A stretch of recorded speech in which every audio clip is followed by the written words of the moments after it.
Hello and welcome to another episode of the 905er and the Thursday Roundup with me, Roland Tanner. I am Joel McLeod. And today we've got a couple of stories involving, a bunch of people. In fact, both involving former leaders of the PC party, interestingly enough. But anyway, the first one is Patrick Brown, who is currently the mayor of Brampton. And well, there's a lot of interesting stuff going on in Brampton and potentially some interesting stuff going on nationally with Patrick Brown. So, Joel, what's the latest with our favorite mayor? He's somebody's. So the rumor mill is that sometime this week, Patrick Brown is going to announce formally that he is going to be running to replace Aaron O'Toole as leader of the federal Conservative Party. Yeah, it's kind of shocking to me that that Patrick Brown would leap to the federal scene. It just seems to be a bit of a kind of leapfrog of let's jump from provincial leader of the provincial party, got in trouble there, so I'll go jump in. I'll settle my boots in the municipal waters for a term or two, and then I got this opportunity. I'm going to go jump back into the federal scene. Whether or not he'll be successful, I have no idea. I think the federal Conservative Party is a mess right now, so his chances are probably fairly decent if he just works it. What I find more interesting is the fact that he's leaving a bit of a mess behind in Brampton. To say the least. Yeah, I mean, all the news out of Brampton lately is to do with Patrick Brown's management / mismanagement, alleged mismanagement of Brampton City Hall, the firing of the chief executive, David Barrick, the cancellation this week in what was apparently a highly contentious and colourful council meeting, the cancellation of Brown's wanted project to bring a university to Brampton. And the city spent a whole bunch of money, twice as much money as the council had actually said it could spend, on doing some various preliminary studies on the university before they worked out that actually there ain't no university coming to Brampton anytime soon, which a lot of people probably could have told them before they even got out the door. But I mean, if anybody wanted to listen to this week's edition of the Pointers podcast, which is called "What's the Point," we'll hear far more detail on the full background of that story. But you can agree with the Pointers' perspective or not, and they're certainly extremely critical of Brown. Even if you take that out of the equation, Brown's been mayor of Brampton for 3 and a bit years, and it was like, how insulting is it for someone to run for mayor of Brampton as his third choice after getting booted out of the PCs, and then having Doug Ford take away the region of Peel chair from him, which was meant to be elected, and taking that away in an act of spite. So his third choice was Brampton City Hall. And as soon as he can get his self out of Brampton and on a job that he obviously thinks is more suitable to his abilities, he's out of town. So it's incredibly insulting. Plus the fact that while he's been in Brampton, he's made a huge dog's breakfast of it, as far as I can see. He hired people he shouldn't have been hiring, who were already under clouds. He had this crazy university project, which I think I mentioned before. The number of cities, small cities, which have, and the mayor has their university project because they want to be a big grown-up city, which go nowhere very fast, and you end up with a couple of institutes or something stuck away on a highway. It adds very little to the city. It's empire building and legacy building of the worst kind. I mean, the problem with this is the fact that he hasn't answered for these questions to the people. I mean, maybe he's completely justified. Maybe he made the best calls that he made. Maybe that's the case. Maybe all the assumptions of him, of the nepotism and cronyism and all that stuff, maybe it is completely overblown and what have you. But here's the thing. He hasn't answered to the people for it. He hasn't gone back to the people of Brampton and said, I want another term as your mayor. I want your blessing, so to speak, as mayor to continue with my plan. It strikes me as completely opportunistic to, his third choice he's not even from Brampton. That's the thing. Originally he's from Barrie, Midland, that part of the province, and he, all the elected jobs there were all already taken. So I'm going to go. A buddy says I can go run in Brampton. He does, and he wins. Great, wonderful. But and this was something you and I mentioned to you before we hit record, was that Patrick Brown has never faced the consequences of any scandals in his career, which I think is telling. Like you love him or hate him. You're looking at Justin Trudeau. He has faced scandals, and he has gone back to the people time and time again and say, elect me, elect the Liberal Party and put me in charge of things. And the people have answered and said, okay, we will. You can agree with it or not, but those are the facts. Justin Trudeau had the infamous blackface scandal and allegations of misconduct with a female reporter out in BC that were not, in some people's minds, they weren't resolved adequately, and that's true. However, he did go to the people in an election and say, "Give me another shot," and the people did answer and say, "Yes, we will." Again, you don't have to like it or love it, but those are the facts, and you can't dispute them. Patrick Brown has never gone to the people and say, "Judge me for my scandals. I will face the public the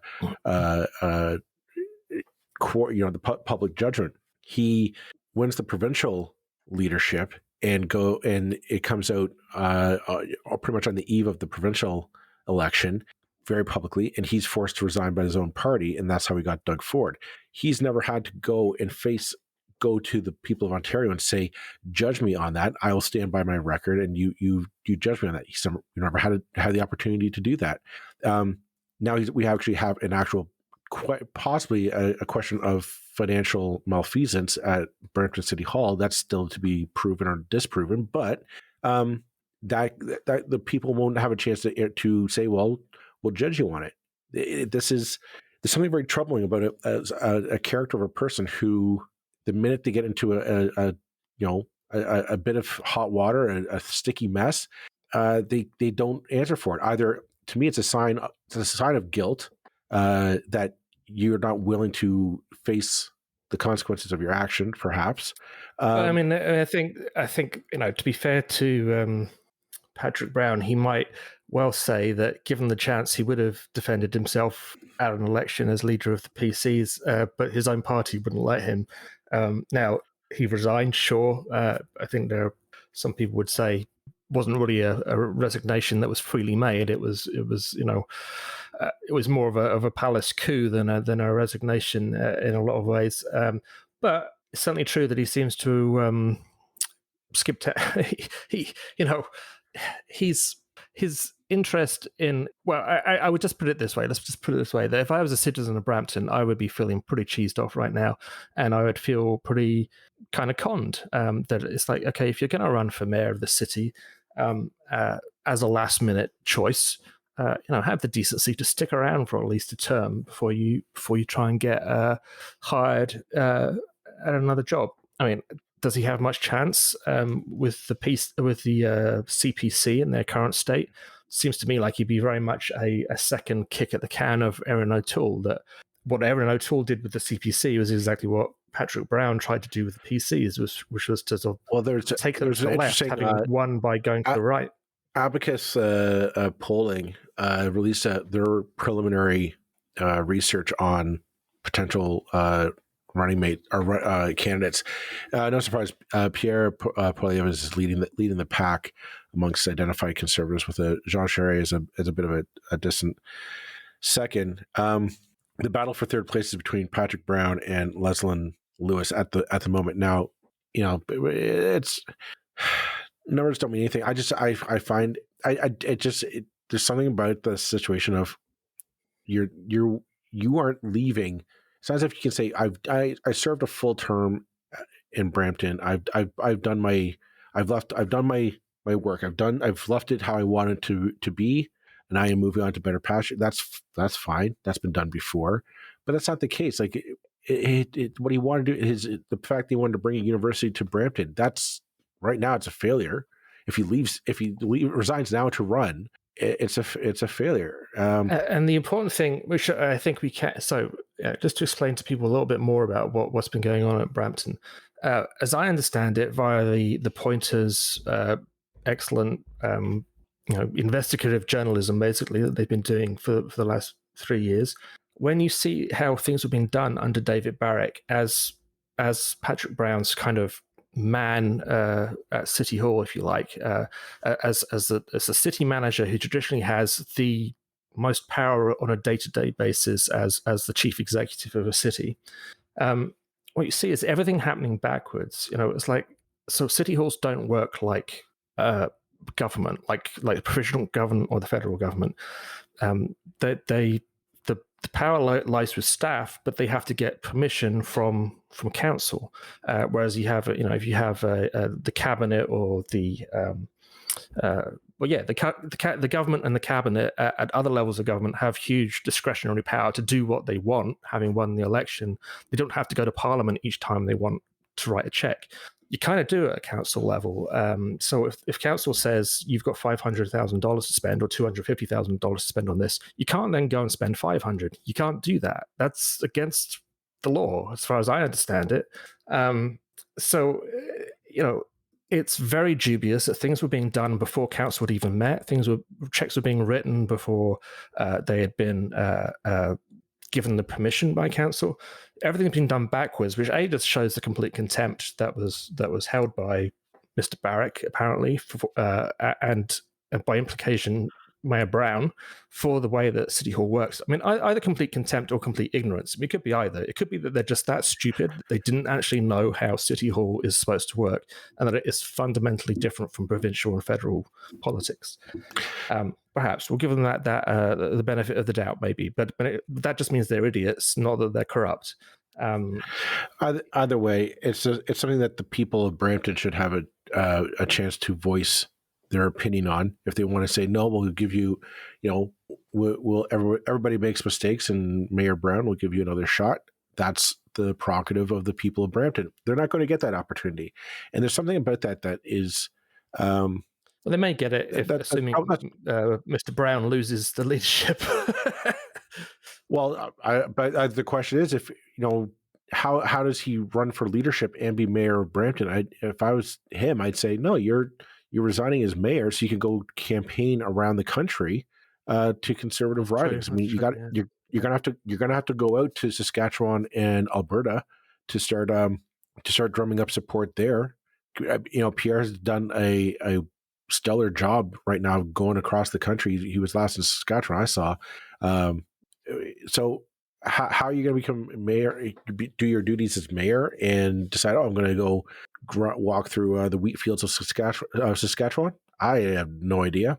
This is a very careless plan by Patrick Brown, and it's something that he ultimately, I think he's going to come back and it's going to bite him in the behind. But time will tell. Yeah, it's certainly.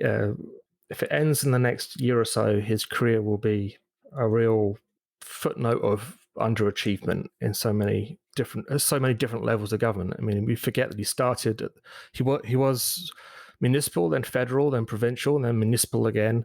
Now he wants to be federal again. I mean, every level and achieving nothing at each one of them, apart from chaos.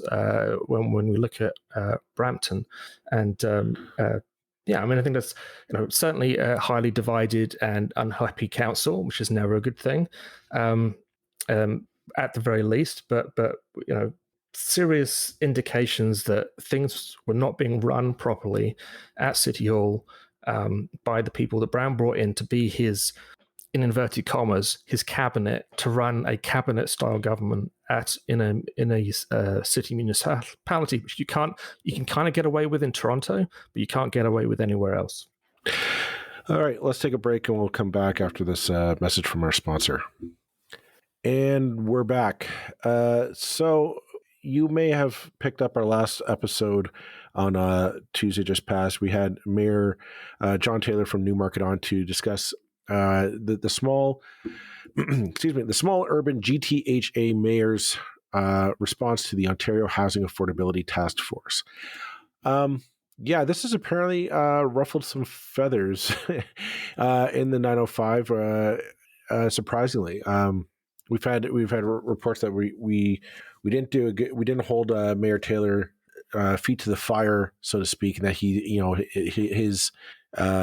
his opinion is off about the report, and that this is we completely dropped the ball, apparently, as reporters in the 905. I think we disagree. I'd like to point out that, well, you disagree on one hand. On the other hand, no one's paying us right now. Yeah. We're doing this for the love of it and a tiny, tiny bit of Patreon money that is just paying for the emails. Yeah, we do our best. So we're not going to claim always to be perfect. However, the specific point that someone took exception to, it was forwarded on to us, and the person said that they would like us to hear this, so we've heard it and we'll respond to it. And that was in particular the claim by the small urban mayors and by Mayor Taylor that nobody other than developers was consulted as part of this process. Now, we've gone back to, and the fact that we didn't kind of call him on that. Well, our kind of source for this is the task force report itself. And the task force report does talk about consultation a few times. It talks about consultation in two ways. The first is consultation done at municipal level, which it universally suggests is a bad thing and should be got rid of. And I'm not really overstating that. It says, basically consultation on development needs to be curtailed to extreme levels. Because of the NIMBY problem, as it is called. And then it also talks about, it mentions at various points in the vaguest terms possible, the consultations that the task force itself did. I can't find any mention anywhere of who was consulted, when they were consulted, for how long, how the consultations, how the evidence collected through those consultations was used. The task force report is not a particularly heavy duty thing. It's 33 pages long. It's got a page of references. Whatever consultations they did, which they say they did them, there's no evidence that I can see that anybody was consulted. So if they consulted anybody in municipalities, it's news to me because it's not in the report. Now, the other thing is that we've also got, how many signatories to the small urban mayor's letter? They all claim in their letter that they weren't consulted. So I don't know. Maybe they're all liars. I can't tell. But there's 13 signatory or members of the small urban GTA HA mayor's response. Now, that's 13 is not a small, and we're talking about municipalities. We're not talking just 13 people. This is 13 municipalities who have issued that they have issues with this report. And their issues, I'll be honest, I think their issues do have some merit. And at the very least, it's the fact that they didn't feel that they were consulted. They didn't feel that they had a seat at the table when this document was drafted, when the task force was sent to write it up. These guys are saying, we weren't there. We were not there to consultation. Consultation is different than being part of drafting the report.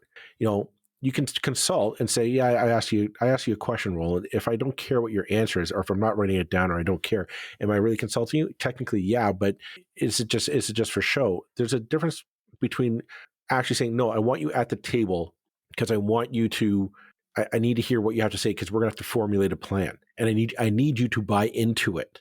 Yeah. Because ultimately, at the end of the day, well, I was just going to say, at the end of the day, this report is basically saying, we need to bypass a lot of municipalities that might have issues with development. Now, right or wrong, that's the thing. Is municipalities are a democracy.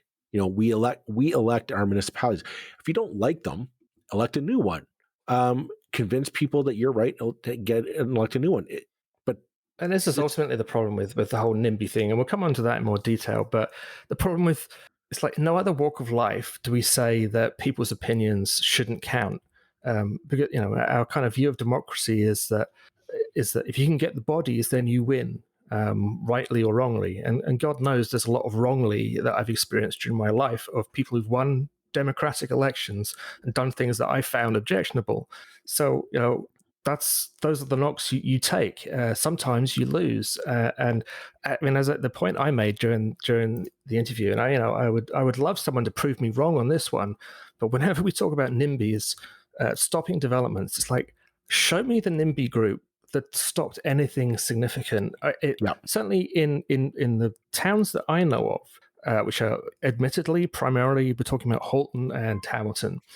In Hamilton, we've got citizens lining up saying, please build next to me. So there's one thing. And in Burlington, certainly there was a group that many people accused of being a NIMBY group. I was involved with them briefly after the kind of period where people were most worked up about them. And it's like that group, which attracted so much hostility and so much heat, didn't stop anything ever anywhere. It didn't hold up a single development for a single day. It made a lot of people's opinions very clear. It may have had an effect on the municipal election, but it did not hurt or delay or harm a development in Burlington for a single moment. And it's like all this talk about NIMBYs sort of ignores that huge point. That it's like, well, the NIMBYs hardly ever win. And if they do, well, they've probably been well enough organized that they maybe deserve to. Here's the thing that gets me with the report. I mean, the report, to paraphrase it, is basically saying, no, we need to build to meet a demand for housing. And you and I have had people on that we've discussed this, and yes, that is a factor. We need to develop more affordable housing for people. This report doesn't really emphasize the affordable part. It's just it's taking the market approach of, well, if we just build more, the market will sort itself out. And I feel like that's kind of like and I feel like that's kind of half the story, because the market kind of got us into this problem. We just assumed that the market would solve it, and the market didn't. The market didn't keep up with demand. The market didn't really. There's really is no such thing as a free market when it comes to housing supply in this province. It's so much regulation and jurisdiction overlap and oversight and financing and whatnot. It's just that's not how it works. But this report likes to think that that's how it works. What gets me but I just want to finish this one point. What gets me about this report is it doesn't address the affordable part of it. Like, there's no talk of repurposing existing, there's no talk of repurposing existing land for affordable housing. There's no talk of rent control. There's no talk of socialized housing.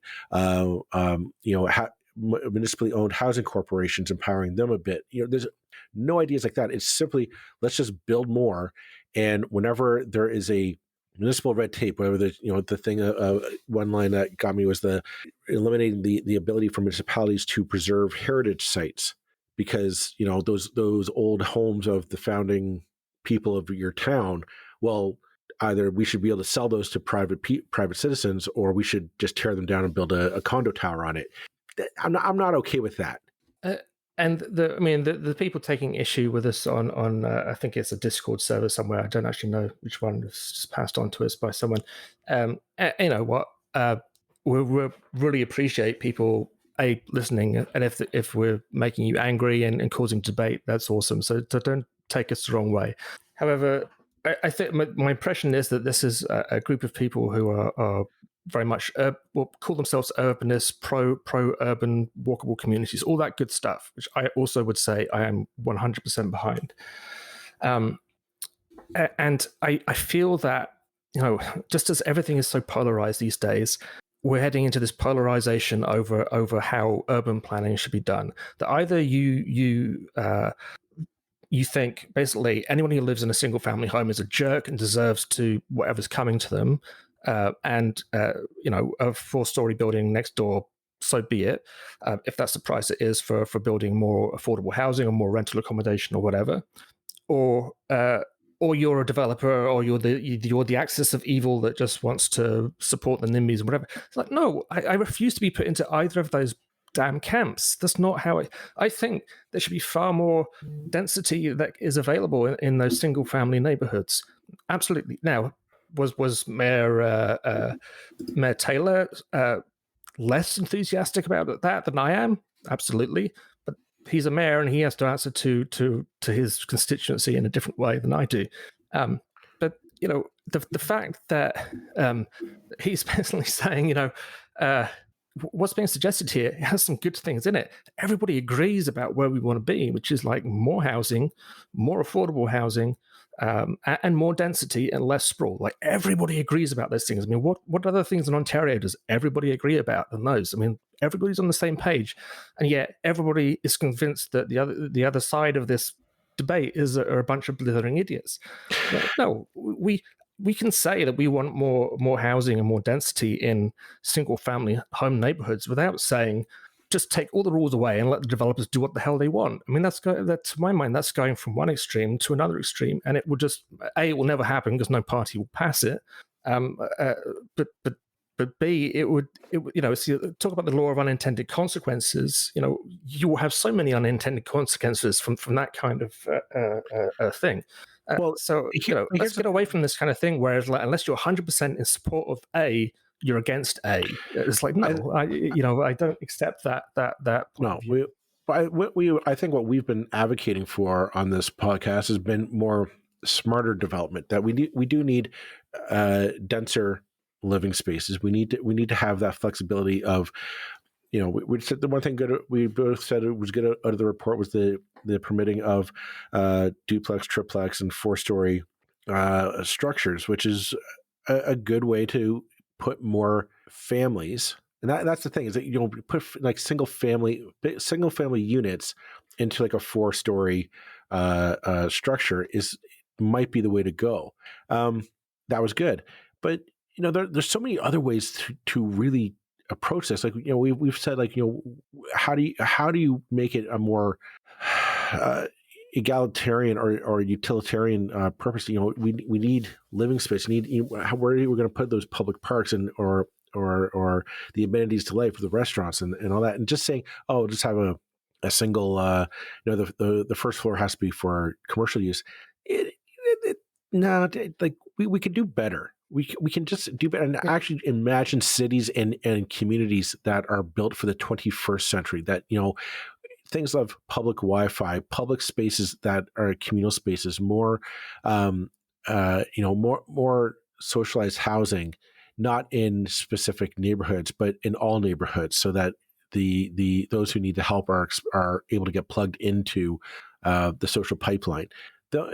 These are things that we need to start thinking about. And my issue with this report is that it sidelines all that. It is laser focused on development, build.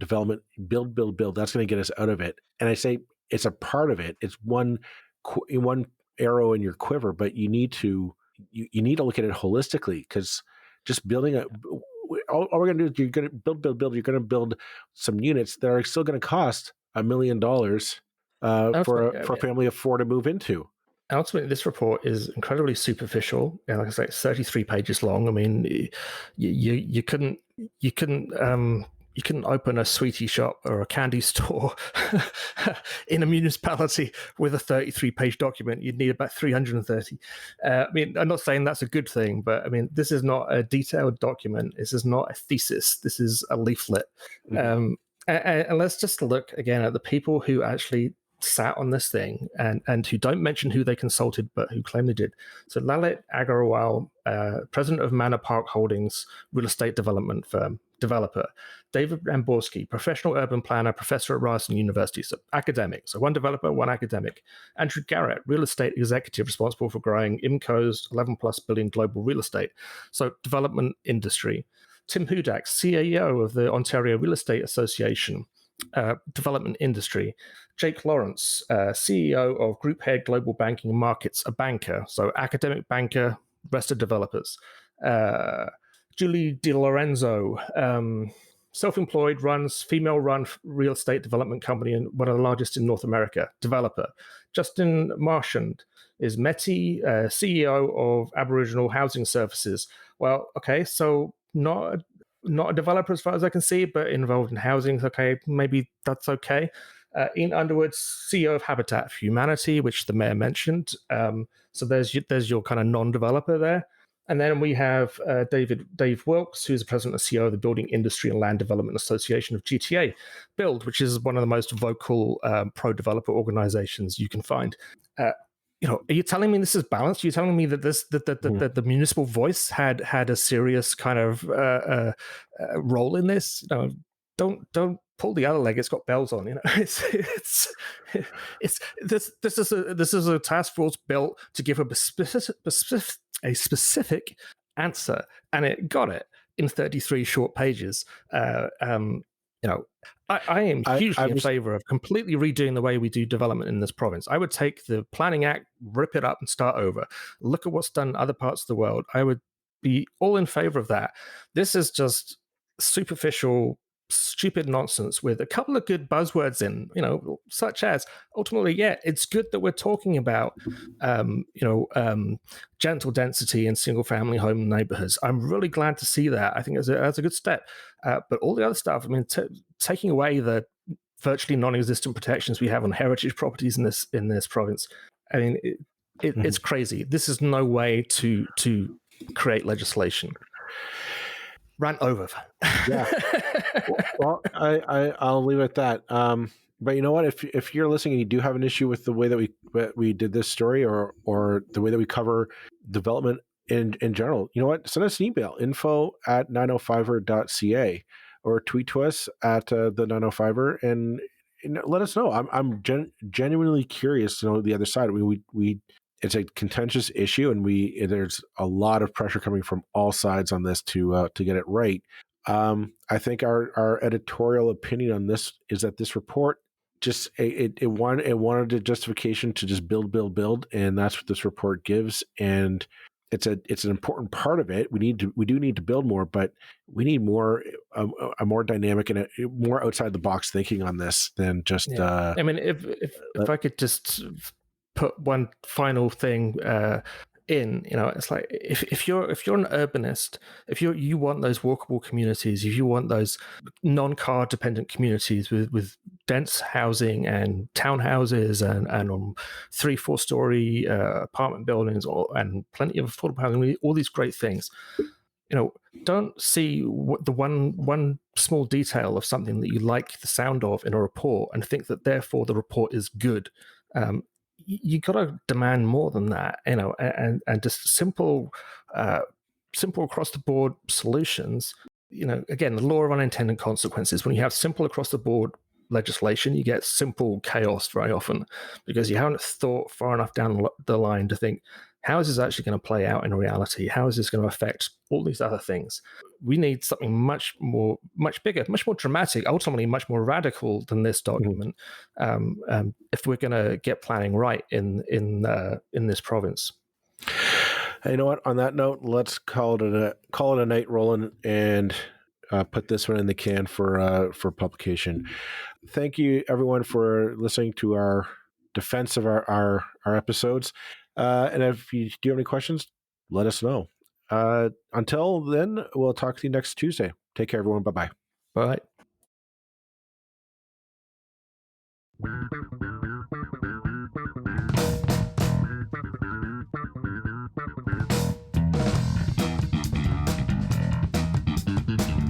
That's it for this episode of the 905er. Thank you for listening. As always, you can send us your feedback, thoughts, and concerns or ideas for future episodes to our email, info@905er.ca. We'd love to hear from you. You can help us keep the 905er going by financially supporting us through Patreon as well as PayPal. Visit us at 905er.ca and click on the support tab. As well, links are in the show notes for your convenience. Lastly, you can find us on social media. Search for _905er on Facebook, Twitter, Instagram, and LinkedIn. So long for now. See you next time.